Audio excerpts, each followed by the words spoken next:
So in this Seeking Alpha tutorial video, I'll be showing you guys how to find fixed income to invest in here on Seeking Alpha. So once Seeking Alpha is opened up, what I want you to do is to go to the top left to where there's arrow, press on that, then scroll down towards the stock analysis, and then press on stock ideas.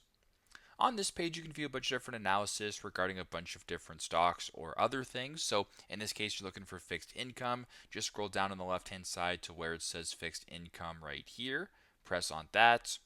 Now, once you're here, it'll show you the latest fixed income investing analysis. So if you were to go ahead and scroll down here, you can view a bunch of different articles regarding fixed income and different ticker symbols, etc. So you can go ahead and read these if you want, and then make an investment decision that way if you wish to.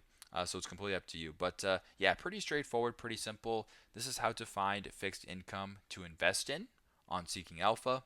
Thanks again for watching, and I hope this video helps.